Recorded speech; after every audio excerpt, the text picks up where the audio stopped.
Aujourd'hui je vous présente le résumé de la série Catalina, saison 4, épisode 27. Avant de commencer, n'oubliez pas de vous abonner à la chaîne, en cliquant sur la cloche de notification de bas de la page. Valeria et Mariana sont à l'hôpital, après qu'elles ont perdu connaissance, depuis que Catalina a heurté un rocher avec le véhicule en essayant de fuir Titi et Rocco. Catalina vient voir le médecin, et lui demande comment vont les filles. Le médecin lui répond qu'en ce qui concerne l'agent Valeria, ils sont parvenus à stabiliser ses fonctions respiratoires. Il va lui dire en plus que bien évidemment à cause de l'accident, le traumatisme crânien dont elle a souffert, ne lui permettra pas de reprendre connaissance rapidement. Et qu'il constate qu'elle a subi de multiples traumatismes sur son visage. Catalina va lui demander à quoi vous référez-vous docteur ? Et va lui répondre à ses cicatrices, de par votre profession ça paraît normal. Catalina va lui dire qu'en toute franchise docteur, ça ne m'était pas venu à l'esprit, mais oui j'imagine que ce sont les séquelles de notre métier n'est-ce pas ? Le médecin va lui répondre oui. Puis Catalina va lui dire, mais ma fille docteur, j'aimerais savoir comment elle va. Le docteur va répondre que pour elle, il a de meilleures nouvelles, qu'elle a repris conscience depuis peu, et que bien entendu, elle est un peu choquée. Puis il va dire Catalina, je dois vous informer de quelque chose, les examens de sang que nous avons réalisés se sont révélés positifs à certains stupéfiants, et ensuite il va lui dire croyez-moi, c'est un peu plus compliqué, car elle est incontrôlable. Pendant qu'ils sont en train de parler, il se dirige vers la chambre où est hospitalisée Mariana. Une fois là-bas, Catalina va voir Mariana en train de crier et maîtrisée par deux infirmiers. Catalina va s'exclamer « Oh mon Dieu !» Dès que Mariana va l'apercevoir, elle va lui dire « Qu'est-ce que tu fais là ? Va-t'en. Je suis pas ta fille. » Le docteur va essayer de la calmer en lui disant « S'il vous plaît mademoiselle, ne parlez pas comme ça à votre mère. » Elle va dire au docteur « Taisez-vous. Vous ne savez pas qui je suis. » Catalina va prendre la parole et va lui dire « Tu es devenue une personne qui n'a pas conscience de ce qu'elle fait Mariana, tu souffres d'addiction aux drogues, tu dois comprendre que tu t'es intoxiquée avec toutes les merdes que tu as prises. Rends-toi compte. Tu t'es cramé le cerveau et tu crois que tu es une criminelle, mais non tu n'es pas cela. Tu es ma fille Mariana, voilà qui tu es. » Mariana va lui répondre « C'est pas ton problème. » Et Catalina va répliquer en disant « Bien sûr que si, c'est mon problème. » Puis dans son délire Mariana va dire « Je suis une prostituée, je suis une narcotrafiquante. » Catalina va couler les larmes et va lui répondre bien sûr que non. Le docteur va intervenir et lui dire « S'il vous plaît agent Catalina allons dehors, laissez-nous, on s'en occupe. » Catalina va répondre non, qu'elle ne veut pas partir. Mais le médecin va insister, va lui tenir le bras et va l'amener hors de la chambre.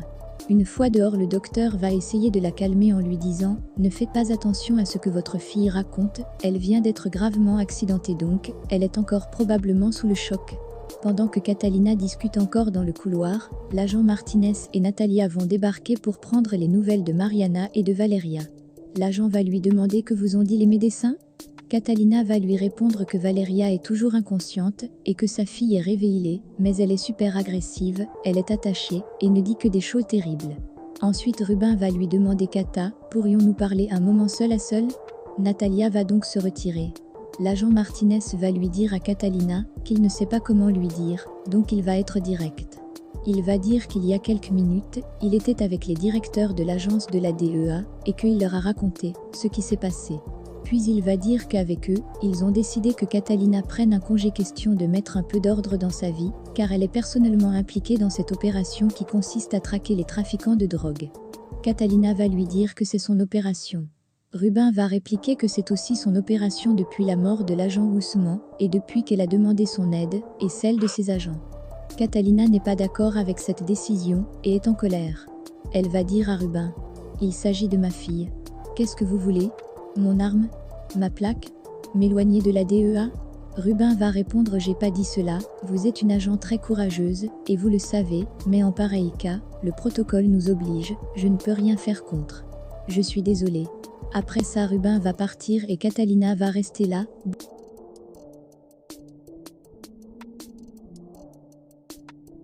De son côté Catalina la moyenne est allée rencontrer son amie Sandra pour parler du problème qu'a engendré entre elle et Natchi, la photo que Sandra a postée sur les réseaux sociaux. Elle dit à Sandra « Moi, je voudrais te faire confiance, parce que tu es mon amie, mais maintenant je sais plus quoi faire. Sandra va répondre ma petite Kata, je sais que tout ça c'est de ma faute, et je te demande pardon, parce que tu n'as rien à voir là-dedans, mais en vrai, si tu aimes Hernandario, tu dois prendre ton courage à deux mains, et tu dois te battre pour lui. Catalina la moyenne va répondre ben oui, mais moi aussi j'ai une dent contre lui tu sais, et quand lui ai-je donné les raisons de se méfier de moi? Et même s'il est jaloux, il n'a jamais été aussi jaloux. Sandra va lui dit sois patiente, et tu sais, il est au courant, que Gabriel est amoureux de toi, il l'a remarqué, il est devenu plus jaloux, et toi bien sûr tu l'aimes. Catalina la moyenne va dire, au fond de moi, je sens mon cœur battre pour lui, tout comme au premier jour. Puis elle va rester là regardant dans le vide en repensant au jour de leur première rencontre. Sandra va la regarder, puis va lui dire pour la remettre en confiance que « Kata, ça crève les yeux que de toute ton âme, de tout ton être, et de tout ton cœur, tu es amoureuse d'Hernandario, y a aucun doute. Et aussi ça crève les yeux qu'il n'y a pas de place pour Gabriel. Tu ne le crois pas ?» Catalina la moyenne va lui répondre « Mais enfin Sandra, arrête, c'est quoi ton obsession avec Gabriel ?»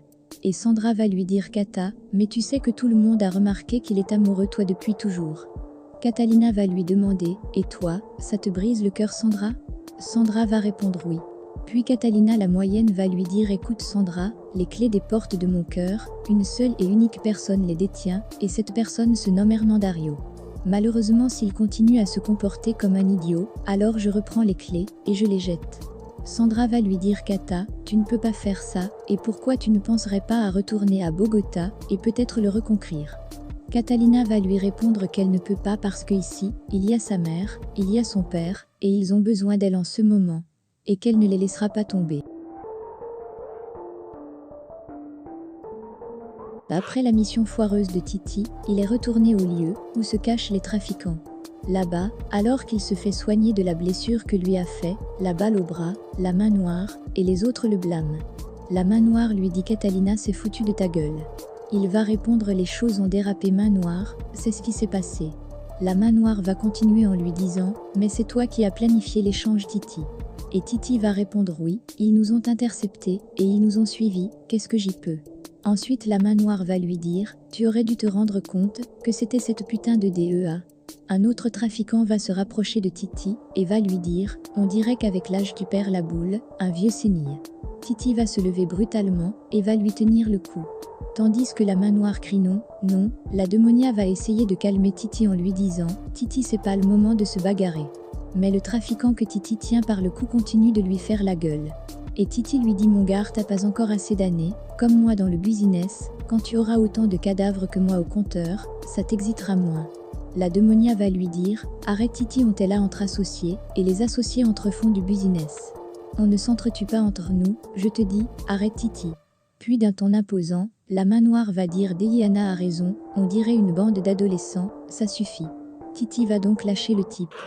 Diana va dire « On ferait mieux tous de réfléchir, où se trouvent Valeria et Mariana. » Titi va dire « Attendons d'abord que la diablesse revienne. » Et la main noire va dire « C'est vrai, jusqu'à présent elle a jonglé avec deux visages. » Qu'elle se soit ralliée à Catalina en faisant croire qu'elle était une victime, joue en notre faveur.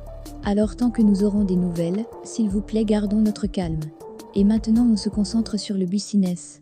Après ça, le candidat au présidentiel, que la main noire soutient, va l'appeler pour lui annoncer que le candidat rival compte participer à une conférence sur la politique anti-drogue. La main noire va lui dire de ne pas s'inquiéter, car il est déjà au courant de ça, et qu'il a prévu d'éliminer son rival ce jour-là même.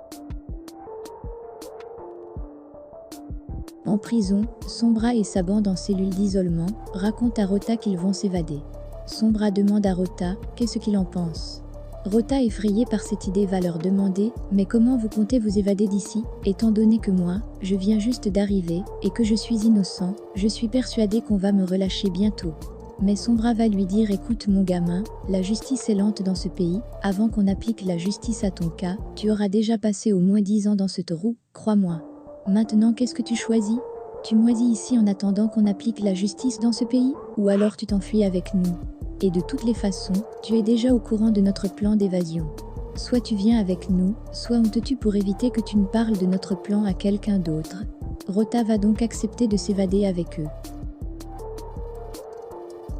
C'est maintenant que Hilda retourne chez elle après que la styliste Isabella l'ait humiliée. Elle entre dans sa maison les larmes aux yeux. Sa fille Catalina la moyenne l'accueille et lui demande qu'est-ce qui se passe maman. Hilda va lui répondre c'est terminé, oui tout est terminé, nous allons plus participer à la semaine de la mode. Ensuite elle va attraper un des vêtements qu'elle a elle-même confectionné et va se mettre à le déchirer. Catalina la moyenne, Lisette et sa mère vont essayer de la dissuader, mais elle va continuer à déchirer le vêtement. Après qu'elle se soit calmée, Lisette et sa mère vont lui demander Hilda, mais pourquoi tu déchires quelque chose que tu as fait avec passion? Elle va leur répondre que c'est parce qu'elles ne participeront plus à aucun défilé. Elles vont lui demander, mais pourquoi ça Hilda? Hilda va leur dire c'est à cause des paroles qu'on m'a dit à la réunion. Elles vont lui demander qu'est-ce qu'ils t'ont dit Hilda? Hilda ne va rien leur dire. Elle va se tourner et va aller s'isoler dans sa chambre. Voilà les amis, c'est tout pour cette vidéo. Maintenant que vous savez que Hilda veut abandonner le défilé de mode, pensez-vous qu'elle le fera? Dites-le moi en commentaire. Abonnez-vous et activez la cloche de notification pour ne rien rater. Merci.